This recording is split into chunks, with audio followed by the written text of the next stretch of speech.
The day before spring break, like on that half day, I was sitting at lunch with my friend and we were talking about like COVID and the possibility of not coming back. And I remember telling her, like, what if this is our last day of 8th grade?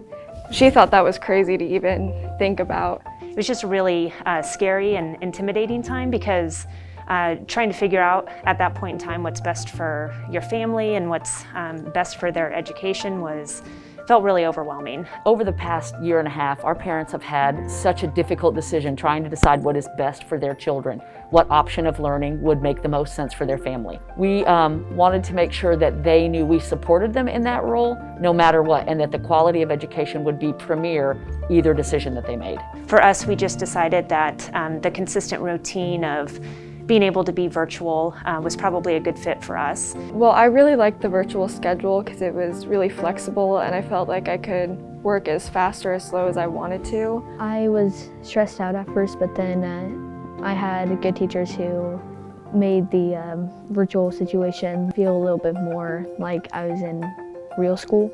It always, for us, came down to would they be able to have a consistent routine 5 days a week. And so once we found out that they were going to send the kids back 5 days, that's when we decided to go ahead and send them back. We're doing everything we can to make sure our kids are familiar coming back, that they don't have any anxiety, that they're healthy both in their minds and in their bodies. When I walk into school, I think I'm going to be pretty overwhelmed, one with the amount of kids because it's so much larger than LMS was. I was worried I wouldn't be able to talk to people. It was nice to see them again since I hadn't seen them in a while.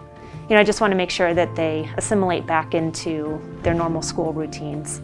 Well, it's like riding a bike. Like, you don't really forget how to have a routine like you did in school because that's basically been your life since you were 5. This has been tough. This has been a tough time for us in the nation. And I probably am most grateful that our community has supported us through all these tough transitions. And I know their concern is their kids. I'm just happy to start.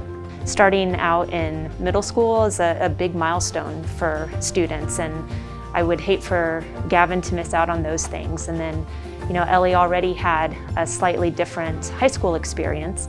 So to be able to let her see what it's actually like to be a high schooler is it's really important. You know, it won't be long she'll be off to college, and without these little milestones along the way, you know, I wouldn't know if she was really prepared. My grandma, she actually got polio when she was a kid, and she would tell us the stories about like getting the vaccine or having polio. So curious to see how my kids and grandkids will react to my stories in the future.